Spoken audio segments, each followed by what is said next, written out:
In this video today, I'm going to be walking you through the rest of chapter 8. So at this point, we're looking at a lot of just miscellaneous things.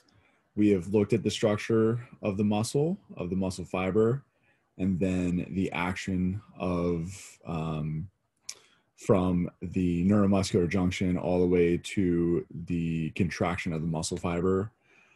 So at this point now, we need to look at how a muscle fiber actually relaxes.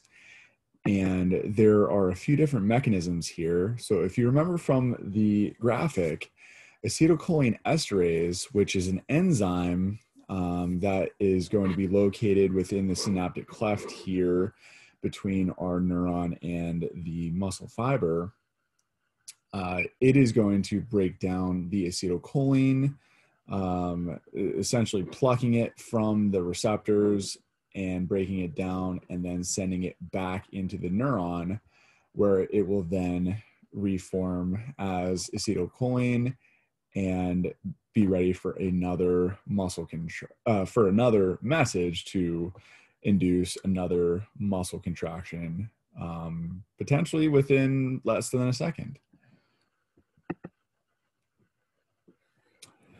Then without the stimulation here and without the muscle impulse coming down the T-tubule to our sarcoplasmic reticulum, there will be nothing that is causing the calcium to continue to be released from the sarcoplasmic reticulum into the sarcomere.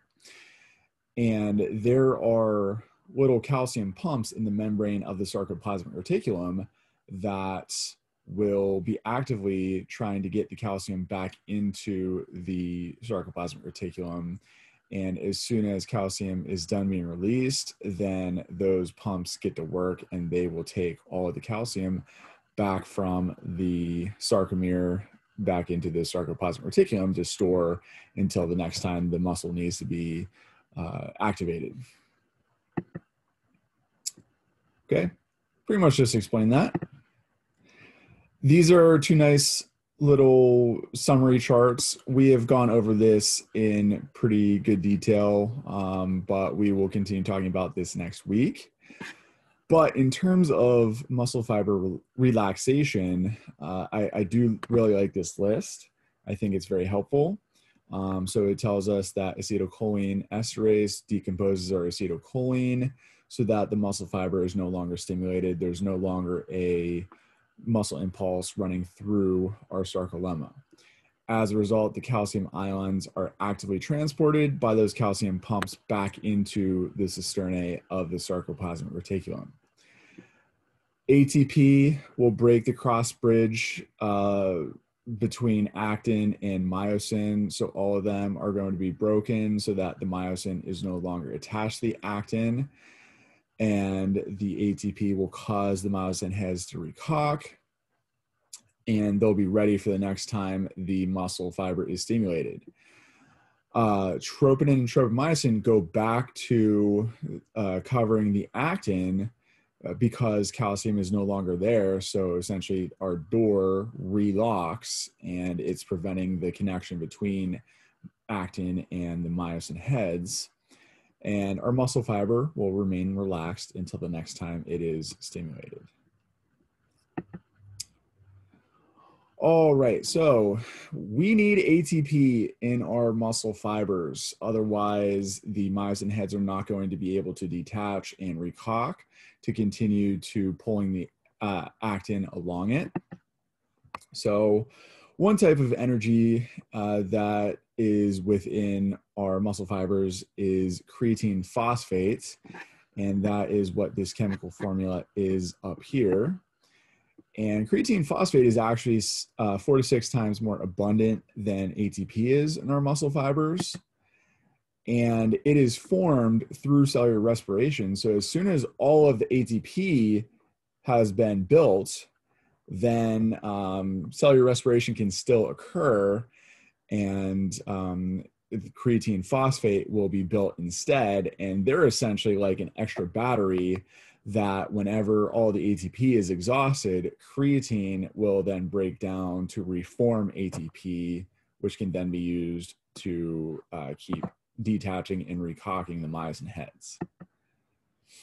Okay, so creatine phosphate represents an indirect source of energy that will be used to convert the ADP back into ATP. So creatine phosphate is not used to recock the myosin heads. It's used to make ATP, which will then be used to recock the myosin heads. So it's like I said, creatine phosphate is like an extra battery that then can be used to, essentially charge another battery. I guess you can kind of think of it as plugging a battery into the wall to recharge it. I think that's a better way. So creatine phosphate is like the electricity that is then used to recharge the battery, which you can then use to power something else. Anyways, let's move on to additional energy sources. So cellular respiration is obviously the process that is used to build ATP in the first place. And in order for cellular respiration to occur, ideally, oxygen needs to be present so that it can be run all the way through and produce as much ATP as possible. So we have proteins known as myoglobin, which are very similar to hemoglobin, as you can see over here, that these proteins will attach to oxygen within the muscle tissue and store it within muscle tissue. So this myoglobin is located within the cytoplasm of your muscle tissue. And when it attaches to oxygen, it's going to be kind of a reddish brown color, which is the reason why muscles are kind of like a pink color. Okay, but these myoglobin help to hold oxygen because as you are contracting your muscles, getting good blood flow to all of your muscle fibers is going to get tougher and tougher as the muscle is contracted. So having the oxygen there already helps to kind of solve that problem. All right, so as you use your muscles, you are going to be building up what is known as oxygen debt if you're performing lots of anaerobic respiration. So if you are using a lot of anaerobic respiration for exercises such as like heavy weightlifting or perhaps sprinting, where it's very intense exercise, very intense muscle contractions, then your muscle is going to be producing lots of lactic acid. So if you don't have enough oxygen supplying your muscle contractions during strenuous activity, then you have to depend on anaerobic respiration, which is going to lead to the production of lactate and then further lactic acid. If you had oxygen, your cellular respiration would follow this path and it would lead to the production of carbon dioxide. But without oxygen, because you're doing really heavy lifts or doing very intense like running exercises, you're going to form lactic acid instead. It follows this different pathway. So oxygen is needed not just for muscle contraction to form the ATP, but it is also used to convert lactic acid back into glucose. So if you are using all of your oxygen to help out with forming the ATP, all the ATP that you can for muscle contraction, then there's not going to be anything to break down that lactic acid. So that lactic acid is going to stay in your body until you give it time to break down. So this lack of oxygen and then the buildup of the lactic acid that then needs to be broken down to reform glucose, you are essentially writing up what is known as oxygen debt, because you need oxygen to convert all of that lactic acid that you've accumulated back into glucose. And you also need oxygen to reform all of the ATP and creatine phosphate that you have used, that honestly you use within a few seconds of intense exercise. Okay. So until you have reformed all the ATP and creatine phosphate and broken down all the lactic acid back into glucose, you have this oxygen debt. Okay, so fatigue. Fatigue is caused, so we're talking about muscle fatigue here, not necessarily what this guy is obviously struggling with, but muscle fatigue is caused by decreased blood flow because your muscle contractions are kind of squeezing out your blood vessels and preventing your blood vessels from pumping blood appropriately into your muscles.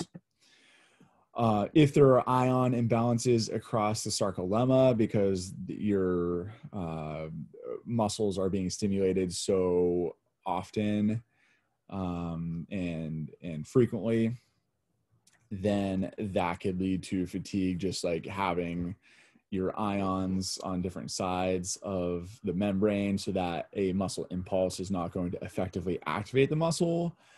That can cause fatigue. Obviously, psychological loss for your desire for continued exercise, such as me. If I start running about 10 seconds in, I'm over it. So that is certainly a case for fatigue. Lactic acid accumulation also will lower your pH within your muscles, and that will prevent your muscles from responding to stimulation. So that's another source of fatigue after a while.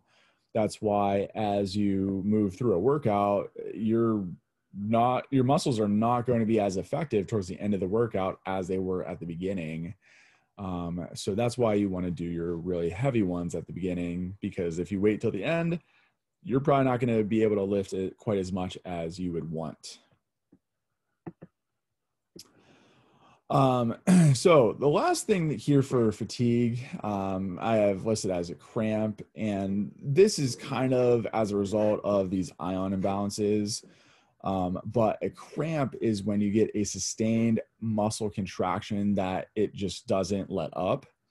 And these are very painful. If you've ever had a cramp before, you can't control them. So not only are you not going to start your cramp, but you're going to not really have much control over when it's going to end. You're just going to have to hope that it ends quickly. All right. So cramps can result as a result. Oh boy. They can result from your extracellular fluid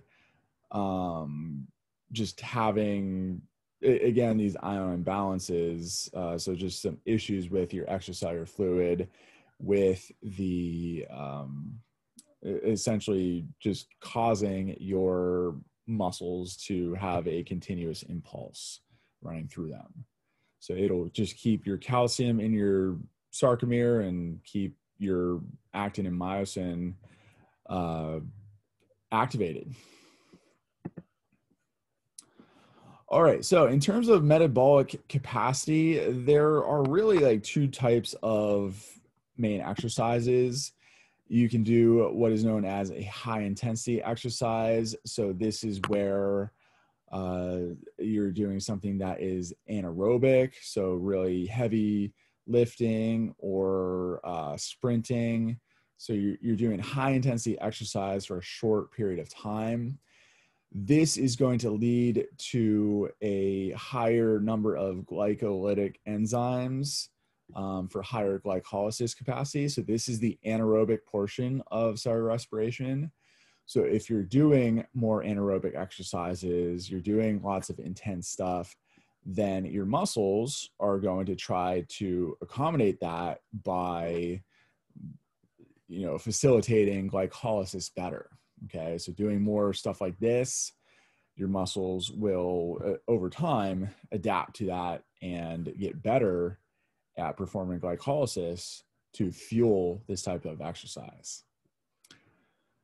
On the other hand, aerobic exercise is going to be not so intense activity that you're going to do for a long period of time.